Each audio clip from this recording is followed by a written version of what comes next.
Scott? Yes. Awesome. Thanks, everybody. It's going to be fun. Okay, guys, we're all set. We are streaming. Excellent. Welcome, folks, from around Vermont and beyond. My name is LeGeros. I'm with the Tarrant Institute for Innovative Education. I have the great honor today of sending some questions to our esteemed panel, who you see before you and who will introduce in just a moment. Our focus today is on virtual, hybrid, remote learning, and thinking about what we've learned over this past year or so doing this in schools. And we have three amazing practicing educators here to share their thoughts.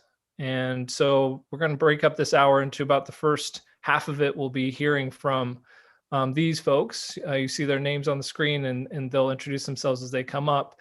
But we noticed that Robin Bebo-Long and Emma Vastola are both from Two Rivers and working in a virtual academy setting.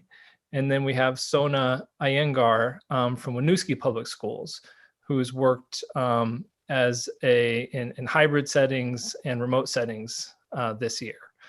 And so we're going to hear from the Two Rivers folks first, and then we'll hear from Sona, and then we'll move to a Q&A. And so we'll just ask you, if you have questions, note them to yourself and or go ahead and put them in the YouTube chat. And as we get to that second half of the program, we'll take up your questions. So if you have questions for a specific person or in a specific setting, you can note that. Or if they're more general, we'll pitch them to the panel when we get there. Thank you so much for coming, folks. As we've been preparing for this, we've had some really interesting discussions. I can't wait for you to hear from these wonderful educators.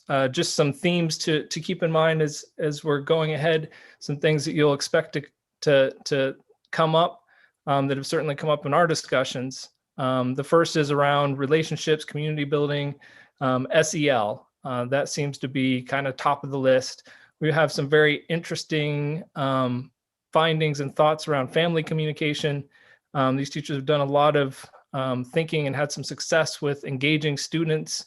And then, of course, equity, which is always on our mind and we'll be hearing about in its many different facets and more. So to get started, Emma, I think it's over to you. Feel free to introduce yourself if you want and pick it up wherever it makes sense. Great, thank you, Leif. My name is Emma Vastola. I am the coordinator and teacher in the Two Rivers Virtual Learning Academy. Just to give a little bit of background, actually, if you want to go back one slide, that would be great, Scott, thank you.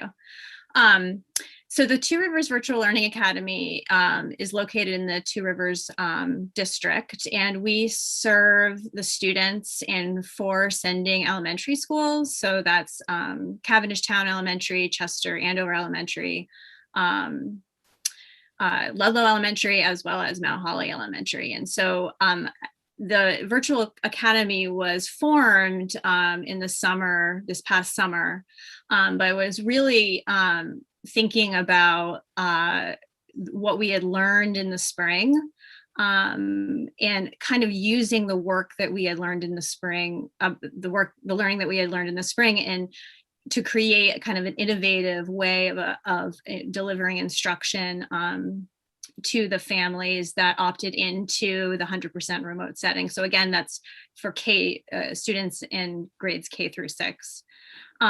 So one thing that I wanted to point out was that certainly our vision mission was tied to the vision mission of our district. And what we had found was that in a virtual learning environment, the community really focusing intentional communication and connection is at the forefront of our work. And that was something that we had established in the summer, and that's kind of guided our work throughout the year. As well as regardless of what sending school students come from, that there are similar expectations and learning experiences as their peers. So consequently, as a result of that, students in the K-6 Academy receive essential arts instruction, as well as, special ed and intervention too, if needed. So if you want to go forward with the slide, thank you. So the effects of leading with community connection, what we really saw was what I've actually seen. Actually, you know what, Scott, would you mind going back a couple slides? I'm going to kind of switch 2 more slides. My role, so again, I coordinate, so I work with building administrators and registrars and the teachers within the academy. And so to look at it a little bit more broadly, we have 5 cohorts. And so all the sending schools, we've taken those students and that opted into the program. And we have 5 cohorts. We have a multi-age K1, 1, 2, 2, 3, 3, 4, and 5, 6. And at the beginning of the year, we served 80 students, and now 60. Some students have gone in person and chose not to have gone back into person or moved out of district. So that's in my role as the coordinator. And I kind of wanted to shift because I am also a teacher in the academy, and I teach a 1-2. And so Scott, if you wouldn't mind going back a couple slides, I moved things around. Sorry. Yep, one more. One more slide. I wanted to kind of just share my journey around just kind of one of the reasons why I felt really strongly about participating and being part of the Virtual Learning Academy was in the spring.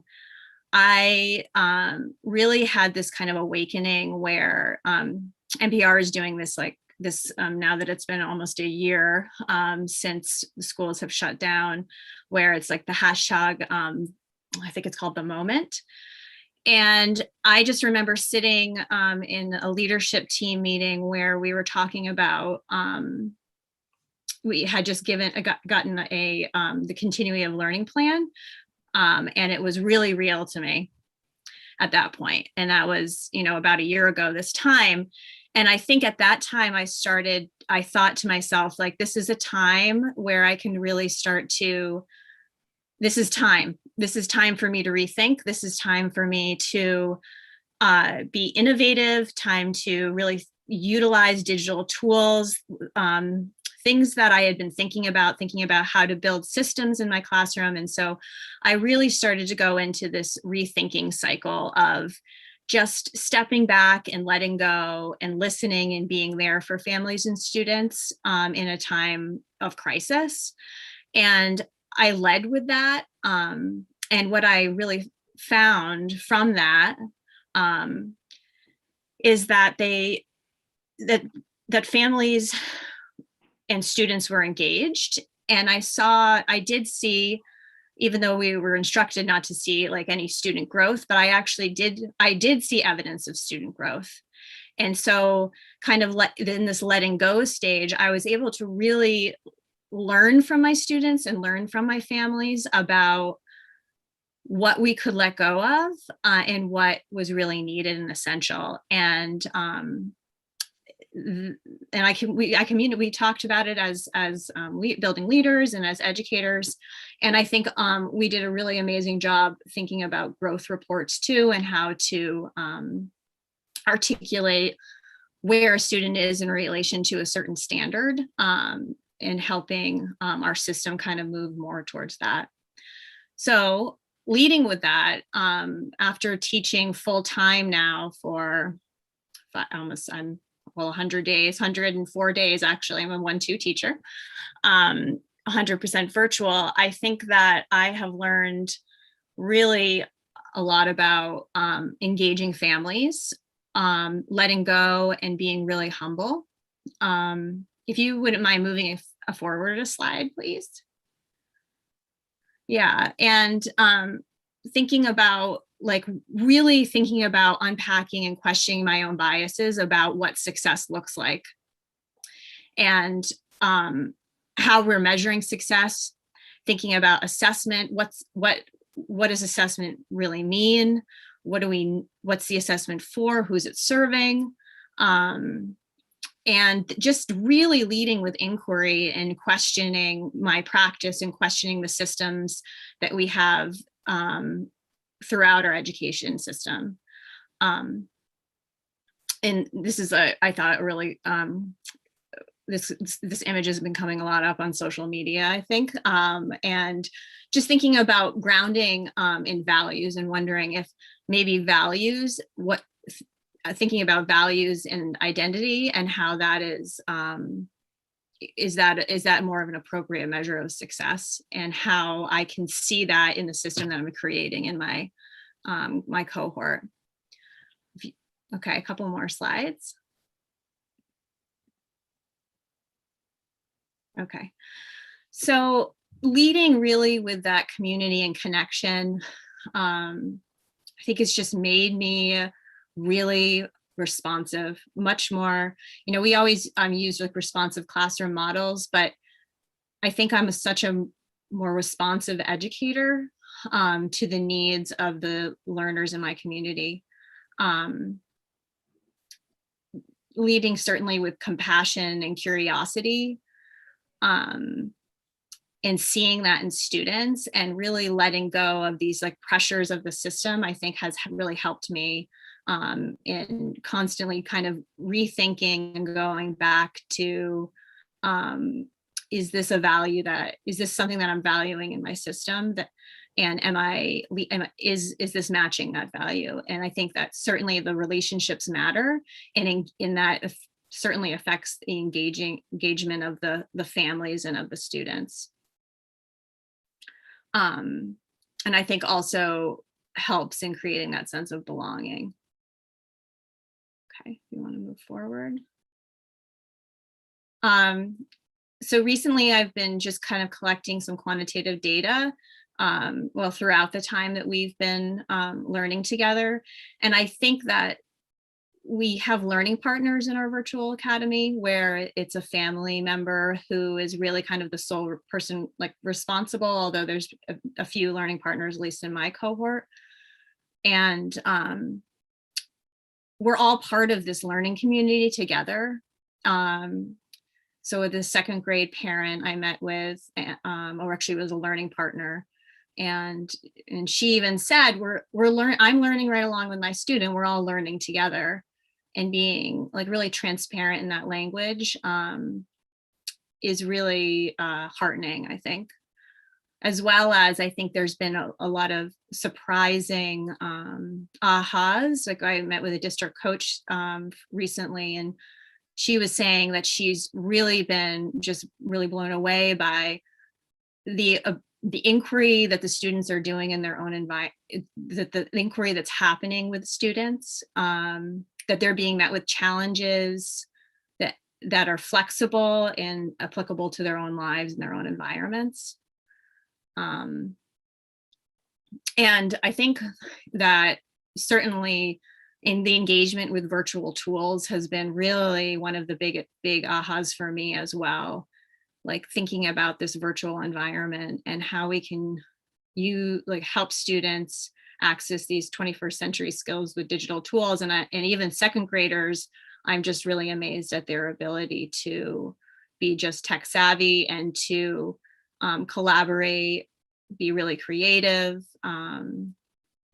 self-directed, and really show evidence of their growth through digital tools. If you want to move to the next slide, that would be great. Yeah. So, using those tools to help show their learning around the essential skills and dispositions has been really, I think, a big aha for me, and something that I certainly will take back into the classroom once we go back.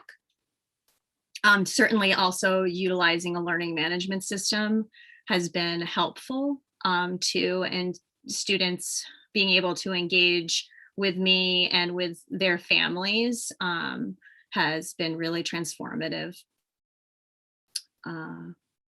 Another thing actually that I found was, especially in the 1-2, this idea of the self-direction and thinking about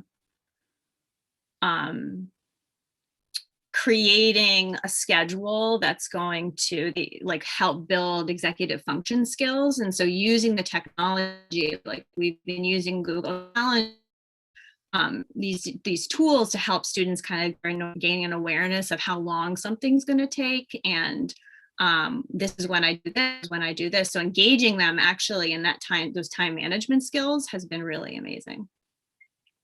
Oh, my internet said I was a little unstable. I am better now.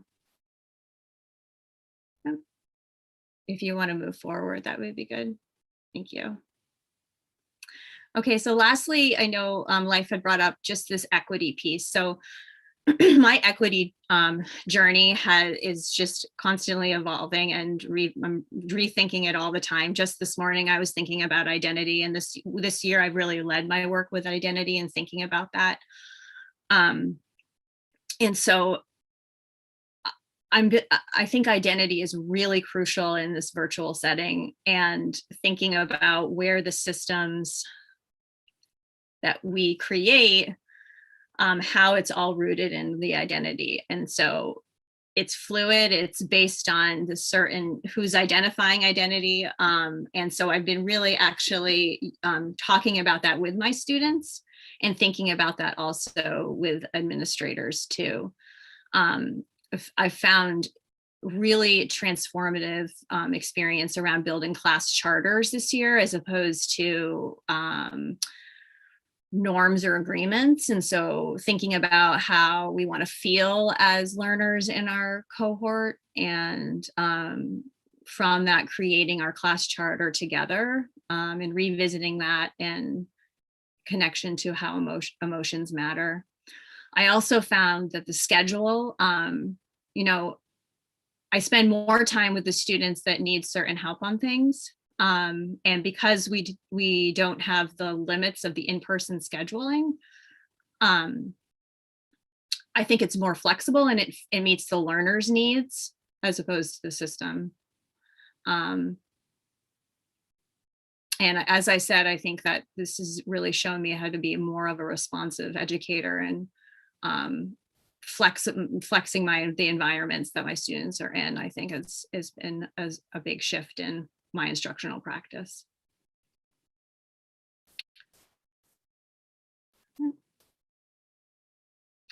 Again, so I love this Savage Chickens comic. Just thinking the biggest lesson learned for me this year is just to try, live, make mistakes, learn from your mistakes, repeat again. So just leading with inquiry, questioning my assumptions, really focused on the value of relationships, and through those relationships being able to engage the families and the learners. Talking about identity, who are we, who am I, and using feelings, and that sense of feelings and emotions matter, and that creates that belonging in the classroom, and the communication stems from that. And I just really feel like it's, believe it or not, like through a virtual environment has just made the system I've created just more human than it ever has been.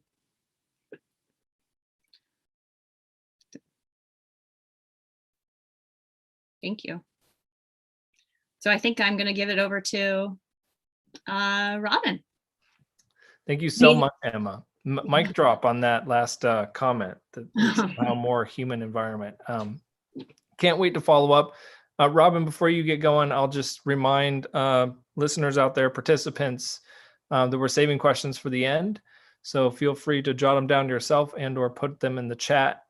We're going to keep rolling. Robin's speaking within the same academy, but a different cohort as a 5-6 teacher. Thank you so much, Emma. Robin, we appreciate it. Take it away. Like Emma, hi, I'm Robin Bebo-Long. Like Emma said, I'm part of the Two Rivers Virtual Learning Academy, and we began the year with 85 students. And as the 5-6 teacher, I had 25 5th and 6th graders when we began this year. And I think I'm down to 17 or 16 right now. So this year is a year of inquiry. I'm so grateful for the time I spent in Learning Lab to know that it's okay to try something and mess up and try again, because that has been kind of the way the year has gone. And so, when I started the year, I had questions that I wanted to consider, and, how was I going to work this year with the asynchronous versus synchronous model? Last year, when we switched to online, suddenly I was teaching in real time on Zoom with my class. And if a child didn't show up, they didn't get the instruction. And if a child didn't have technology, they didn't get the instruction. And so I really had to rethink of how I was going to approach things, and how could I get the kids involved so they had some kind of voice and choice in my instruction, and how are we going to deal with equity? How was I going to keep families engaged? And I'll just jump right in. My kids are at the age where parents start to let go. And so getting families engaged is not quite as, in the beginning of the year, I saw families often. I don't see them as much as I did then. Our academics, so I created a system which has a different flow than it normally would. And I have, all these great best practices that I've been trying to work towards over the years. And how do I do it in this situation? So what I decided to do was flip my instruction. I created kind of like I can't say it's a choice board. It's more like this is how you get a hyperdoc, and the hyperdoc tells you, it starts with the engage and then the lesson, and then what your practice is and what your reflection is, and then anything you can move past. And that's for most of my instructions. So that's put up for the kids, but I'm there during math time. So they have the flipped model, but they still have me to work with them should they need support. And the flipped model worked for many of my students. And then we got to a point where there were some kids where I was like, you know what, you guys are going to work with me so we can keep moving through this instruction, or so I can make sure that you have it. So there needs to be differentiation and different types of ways to address students' needs. I'm really lucky about having Emma and Craig for support. That's really working for me. I created, and this is something I learned in Learning Lab last year, a student advisory group. And I've used those kids to give me feedback. So how did this go? I wasn't sure how this felt. And that really comes in when we talk about equity in a couple of minutes. Also, there was this whole big on Twitter, let the kids have their snow days. So my advisory group made a choice board for snow days. And so meet with me in the morning. Here are the things you get to do according to what they created. And then we check back in and show pictures of what we did, which worked out well for a couple times that we used it. And so that group, I used suggestions to shift my learning. They taught me, because first I made these big, beautiful multi-slide hyperdocs for like almost whole unit, and the kids said that's too much. We want smaller slices. And we had student-led conferences back in December where the kids did a beautiful job of showing their learning and their highs and their lows, and we'll be doing that again later this month. We explored identity earlier in the year, and we're trying to look at things from multiple perspectives. We had an interesting where they looked at a picture of, the Continental Congress, and I was like, so who's not there? And I really had to nudge them to get them to realize that there were no women in the room. There were no people of color in the room.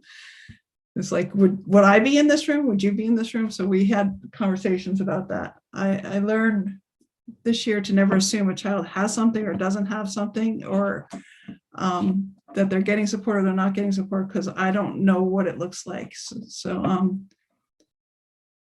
on 1/6, after the events of 1/6, I did show kids CNN 10 which is Base for Kids, a clip from that. And then I answered any of their questions, and then without judgment, let them tell me how they felt about it. I have children from both sides of the aisle. And so it was good that they felt comfortable doing that. And then just asking or providing resources, not asking anyone if they have things, just everyone gets it, because I don't want any of my kids to perform their poverty. Because so often we say, if you don't need this, then let the teacher know. And that's really not very fair for them either. I just saw something come up from Scott. Can he go to the next slide or not? Good. The other thing that's working is I do have learning partners. There are parents that I see, or learning partners that I see fairly regularly. There's some that I have to kind of bug, but that's okay. Gathering data from every Friday, I put out kind of like a, what have you gotten done? And they're supposed to fill it out with their learning partner, so the learning partner can see what they're progressing in their work. And trying to teach them with their parents to advocate for themselves when they have needs. So in our academics,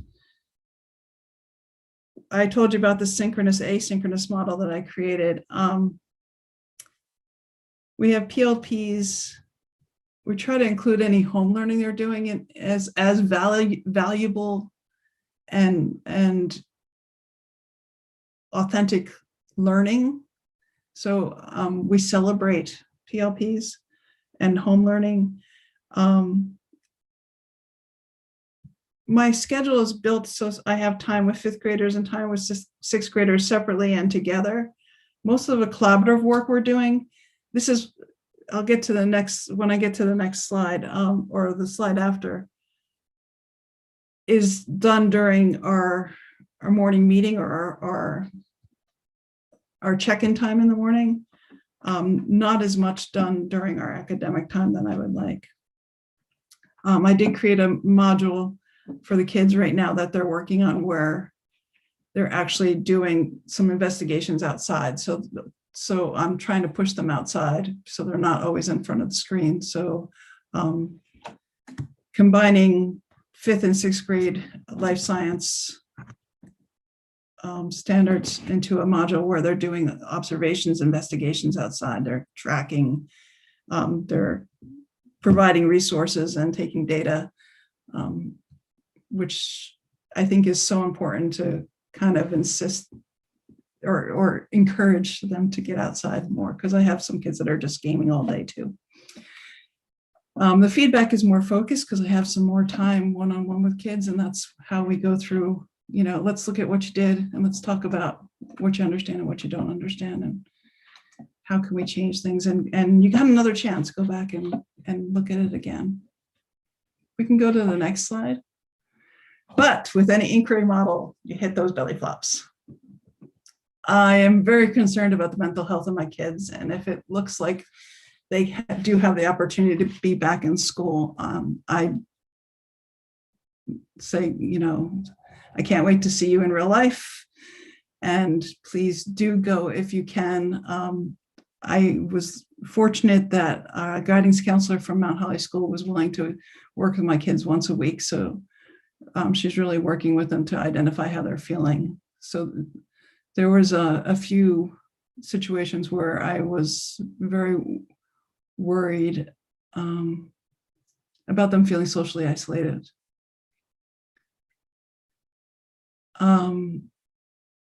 I do a lot of collaborative work in my classroom when I'm in person classroom, and that has not been happening as much as I am used to or would like. But the kids have been pretty clear. I've asked them multiple times, how can we work together more? And they say, we talk to each other during morning meeting, or sometimes you give us some time together. But when I find it that if I give kids time together and I leave the room, that they're talking because they miss each other. So I do that on purpose sometimes.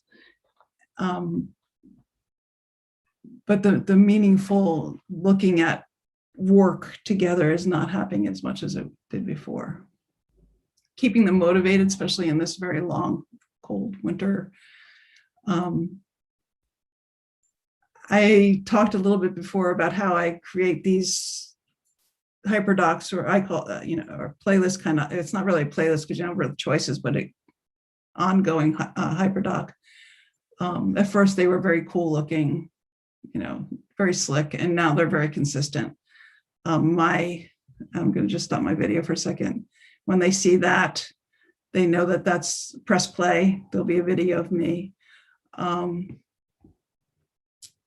And they know that there's a process to go through. And I found that that was much better than me trying to create something that looked really great, would impress my friends, but it didn't necessarily impress the kids. It was overwhelming. And then the other thing is, as Emma said earlier, last year, one thing that was really beautiful last year is we created growth reports where we really talked about the work the kids were doing, and that's how we reported out on them. And it also gave them learning trajectories, what's your next steps? And I thought that that was like a beautiful way to be in this setting. And in November, we found out we were giving grades. So it was like, oh, really? So it just doesn't seem, I've stated that I've been very generous with my grades. I'm kind of not apologizing for that. And I think that's all oh, yeah. So last summer, and I'm not sure if any of you are familiar with SRI, but we heard Sean Ginsreich speak, and he talked about pivots and you make small changes and you have big impacts. And I think through this inquiry model, the kids have, given me feedback. We've made small changes, and I think the impacts have been pretty good. I think we need to create more possibilities instead of looking at things from problems. And I'm going to tell you that most of these ideas come from Dr. Ginsreich. Honoring students and each other and giving spaces for our stories, and letting go. And sometimes it's hard to let go, but letting go. So I'm turning it over to Sona. Thank you so much, Robin. Really appreciate it. As mentioned before, if folks have questions, please jot them down or put them in the chat. And after Sona, then we'll move into a Q&A. Sona. Thank you so much, Life. And thank you, Robin and Emma. I've really enjoyed listening to your talks and your contributions. And there definitely are similarities in what you've shared and what I'm going to share. Emma, I especially loved the point you talked about. What does success look like, and trying to sort of rethink that in this current pandemic environment, and how we will align our values. And I think that's so important. And I also wanted to agree with both what Emma and Robin have said about letting go and trying to let go of the pressures of the system. And in some cases, letting go of those certain expectations that we had, prior to COVID. I also want to agree with some of the things, Robin, you were saying about the work you do with synchronous classes, and definitely some similarities there in what I do. So I'm just going to launch into who I am and what I do and share with you a little bit. So I am an ELL teacher, English language learner teacher for the middle school at the Winooski School District.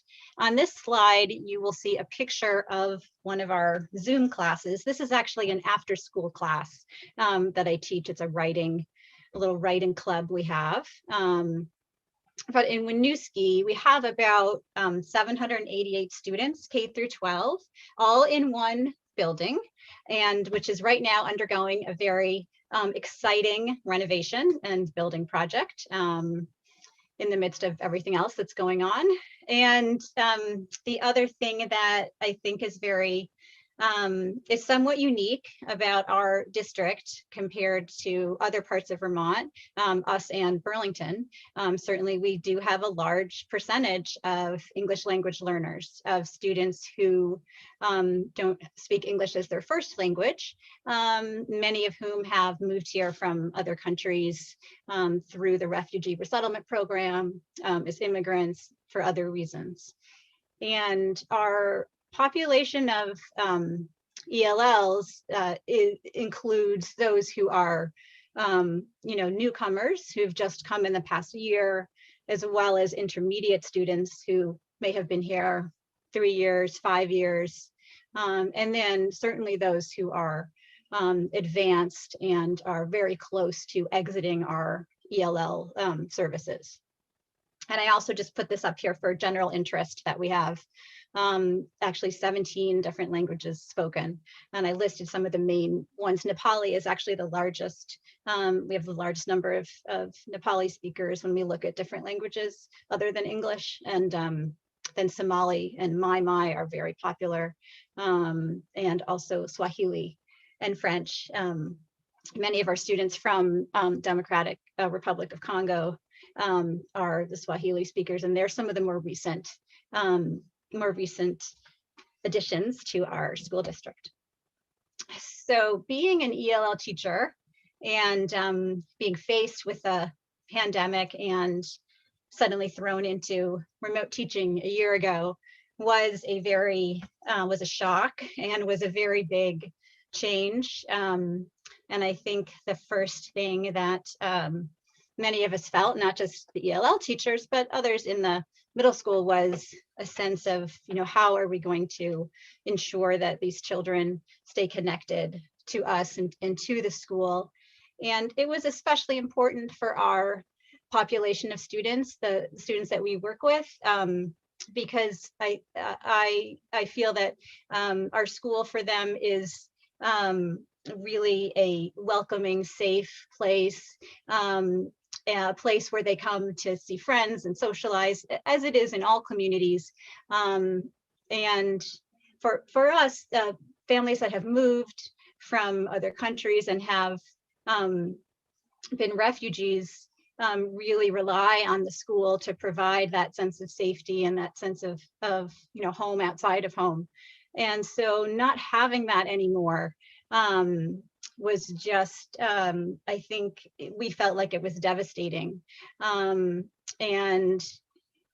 we're very, concerned about how we were going to continue to make sure that we supported our students. So some of the issues that we were dealing with, and I have this in this little white box here, ELLs and remote learning, some of the areas that were of concern certainly were technology, making sure that students all had working Chromebooks, and also the school, worked with the city and with individual families to make sure that they had Wi-Fi connections. We had, some families that did not have Wi-Fi connections, making sure students actually had materials in their homes where they could do schoolwork and could create a learning or have a type of learning environment in their home was very important. And so that was, trying to get those materials home. We had at the beginning, we had many, we had like drop-off sites where we would, a couple different drop-off sites in the city where families could come and pick up packages, to take home with school materials. And then making sure that instruction is accessible and really changing the way that, changing our idea of what the instruction is going to look like, to make sure that all students, and especially language learners, can access it. Along those lines, one of the important things to look at was independent work, because we found that so many students were challenged to be able to do work independently. And so to support that, we wanted to make sure that we provided enough time for teachers to meet with students one-on-one online, and that we created special work sessions where students could come and do their homework with a teacher there. In some cases, the teacher would be directly helping the student with the homework, but in other times, some students just really wanted a teacher to be online with them, like just like you're sitting there, and the student might be working somewhat independently, but they know the teacher is there, because you just have your camera on, and student may have a question or may not, and that's certainly something that that students, some students really seem to benefit from. And then the last sort of concern I had there was engagement, trying to get students to continue to be engaged and be excited about learning and to want to learn in the remote environment, which was certainly challenging. I feel like that's something we're still working on. I feel like we've come a long way, like from a year ago. But those were some of the main issues I felt we were dealing with, especially with ELLs. Thank you. So the one thing I just want to touch on that's before I get into social emotional learning is the district that I work in. We started out this school year in a hybrid structure. So with students coming 2 consecutive days, and then being working from home remotely for 3 days. And we started that at the beginning of this school year. And then in the fall, our elementary school transitioned into bringing the students back for 4 days. So that have 2 consecutive days, be home on Wednesday, and then 2 consecutive days before the weekend.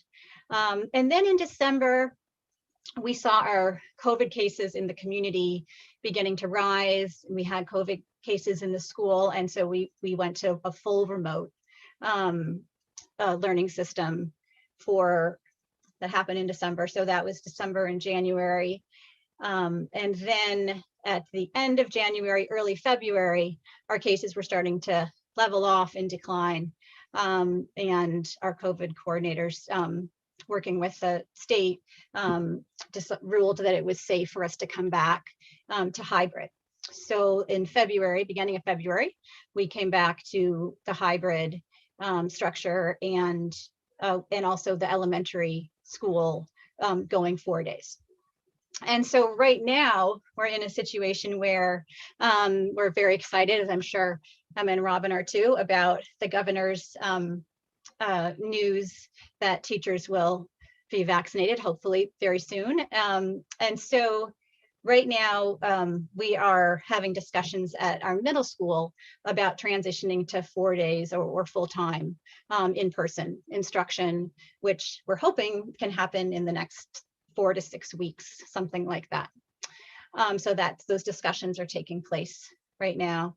And as I said, our elementary is back 4 days.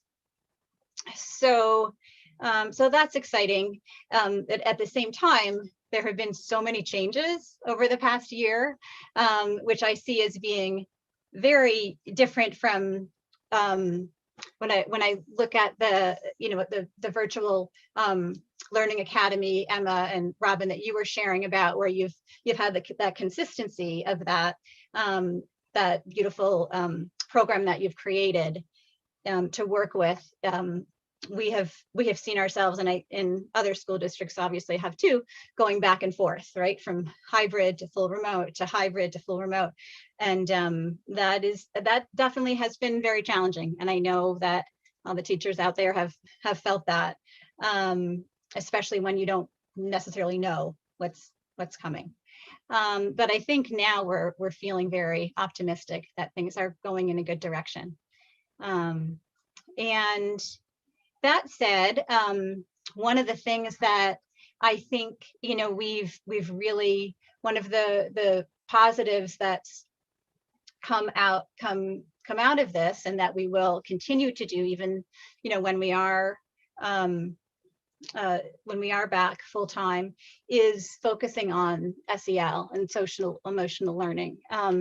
When we were at the beginning a year ago, and throughout this past year, this has really been one of the top priorities for us, for our district. And as both Emma and Robin have stressed the importance of it also, just establishing these connections with students and families. And it has required definitely the letting go at times of some, expectations around work completion, and just sort of rethinking, well, what is really important here? What is really important to these students? And it might be the fact that they have a good relationship with one teacher, right?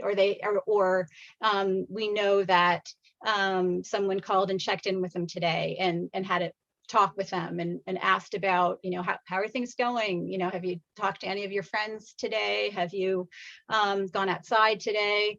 Just those check-ins. And when we started a year ago, pretty much every teacher was doing this, was really calling students, whether it was every day or every other day or once a week. We had sort of a spreadsheet where we could actually look at it and see who contacted who when. So we knew that every student had been contacted, or that we had tried to contact them. And I feel like this has really paid off, because, I certainly have heard stories, and I know there are schools and districts where there are students who have just fallen off the radar, so to speak, where we just really have not been able to get them to engage. And I feel like in the middle school, the students I work with and that I'm familiar with, I feel like every student has at least been able to connect with someone, even if maybe they haven't finished all their work or done all the been there for all the lessons for a unit. They, there's somebody who's, we're very invested in checking in with them. So in really providing that support network. And hand in hand with that goes the family communication, which is really made possible through our amazing homeschool liaisons.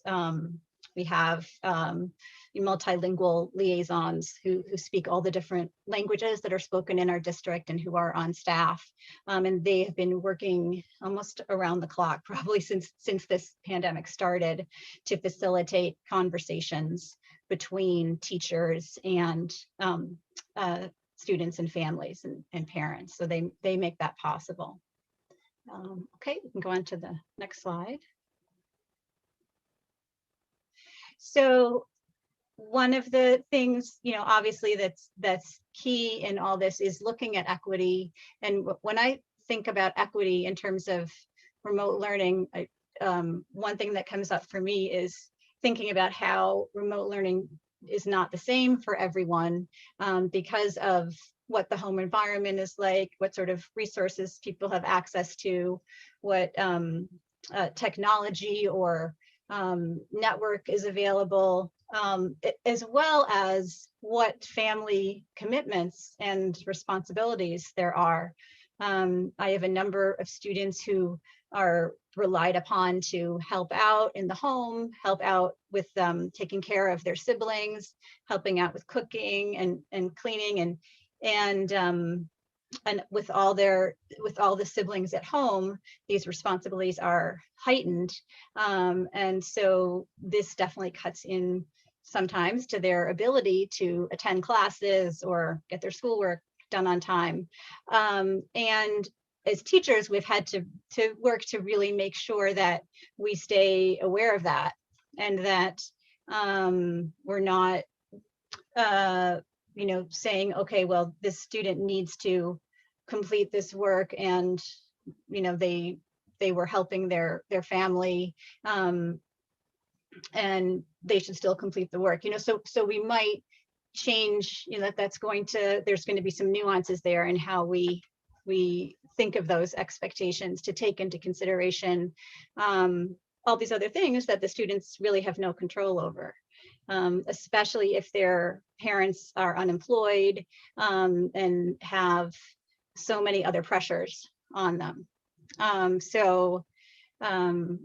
That's definitely been an issue for a number of the students and families I work with.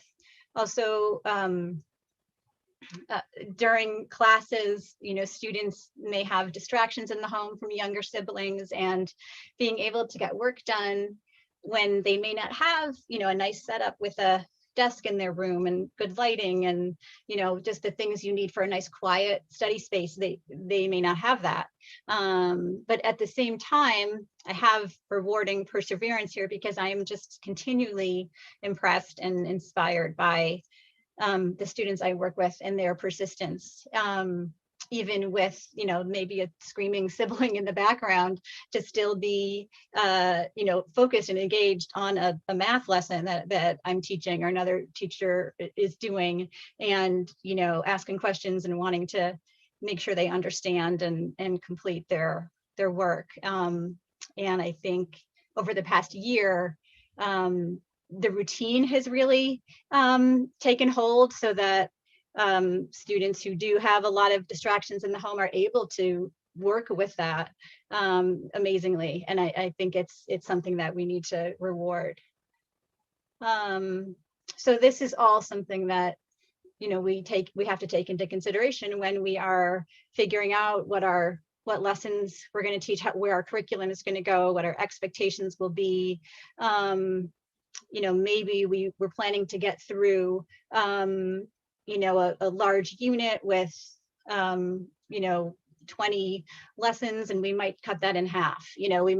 So a lot of it is taking what the amount, the volume of content that we were wanting to teach, and looking at how to provide it in a different way.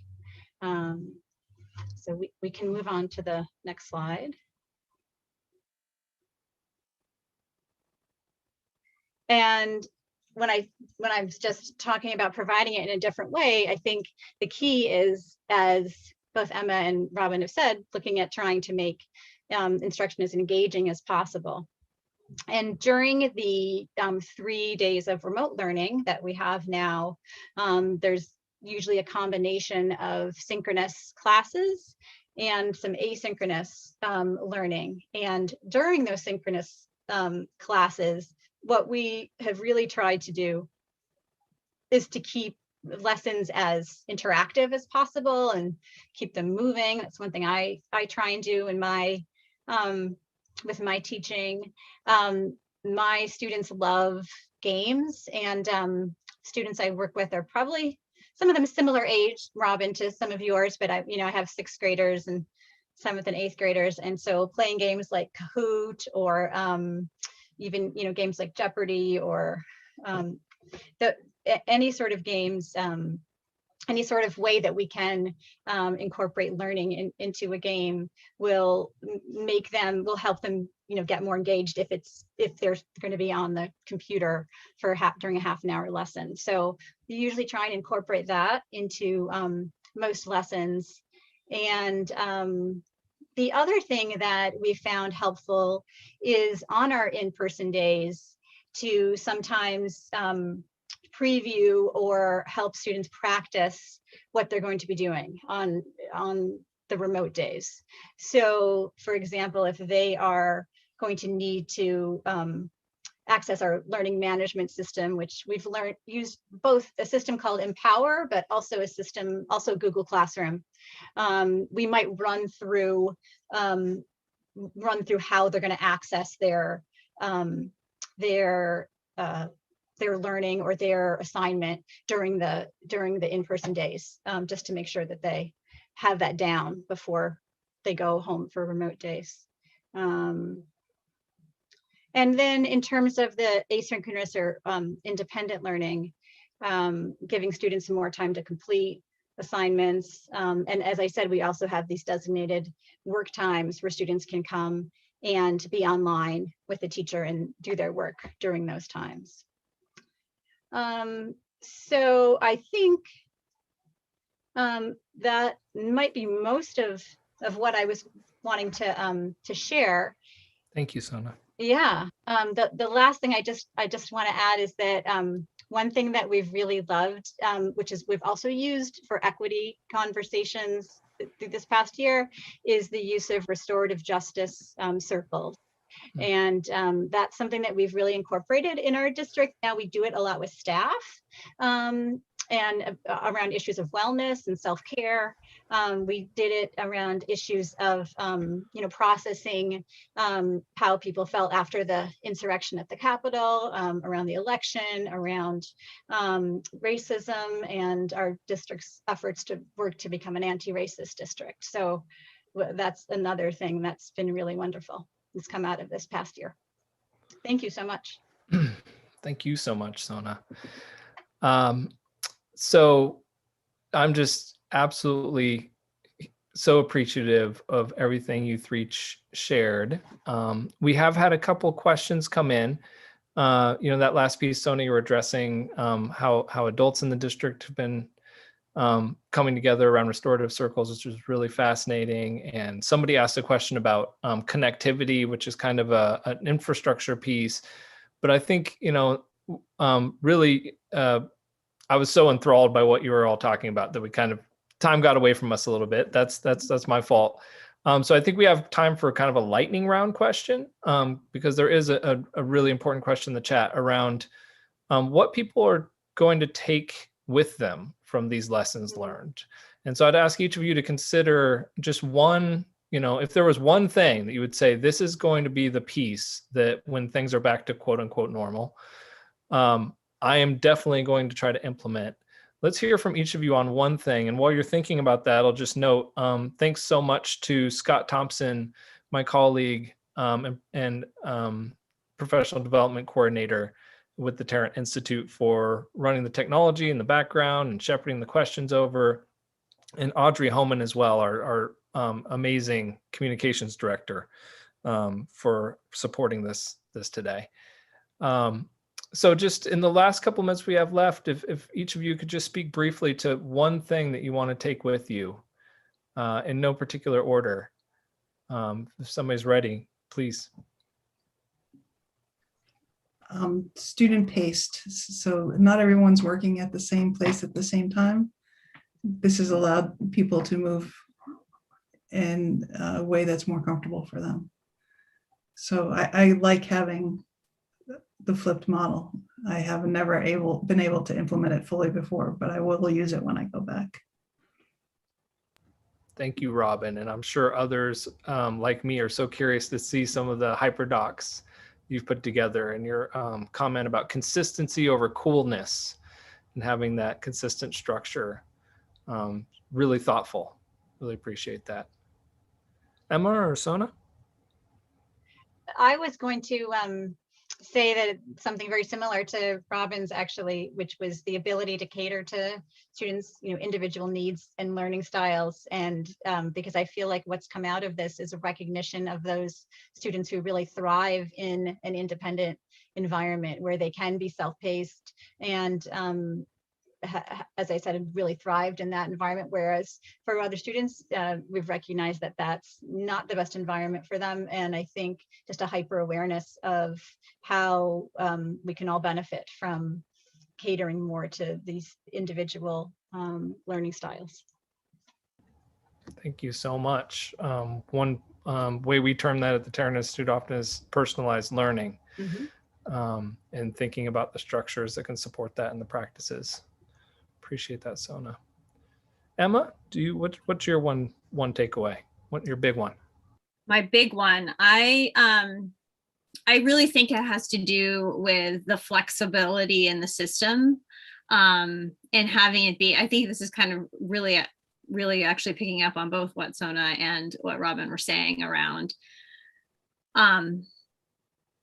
just being really clear in the vision that you're creating and how that's being communicated to students, and the flexibility in students in meeting the standards. So being really clear on what I'm asking and what I'm assessing, has really helped, I think, be clear for families and for the students in knowing like the path that they're on to get to achieving their goals.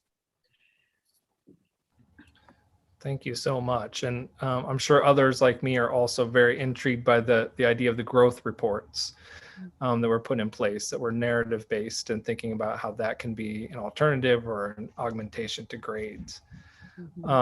So I do see some other questions popping up, but I do know that we've spent quite a bit of time with these three panelists who are obviously doing such important work and are so busy preparing for this. And we just loved the slides that you put together and the presentations and your insights that you shared. So I do want to respect your time and participants. I think what we can do is create a little quick list of the questions and do a Q&A by text. Panelists, if you'd be open to answering a couple questions, and we'll make sure and get those shared on our blog or social media. People can see that we have many ways to connect with us here at the Tarrant Institute. So if you have other questions that you want to put in writing in the YouTube chat now, feel free, and we'll make sure and get you some responses back by text, and potentially give you some ways to connect with these fine folks. I just want to again thank you so much, Emma, Robin, and Sona, for what you offered today. And I think that theme of rethinking what success looks like is such a powerful one that I'll be taking away from today. And I just just want to note that however people are defining success, I think you three have showed us a lot of bright spots, and I really appreciate the vulnerability for sharing some of the belly flops as well. I've learned a ton. Really appreciate it. Thank you three. Thank you folks out there for attending. And like I said, watch this space, and we'll be following up with the recording of this as well as some responses in text. So panelists, feel free to give a wave and say goodbye as we sign off. Thank you again. Thank you. Thank you, Life. Thank you.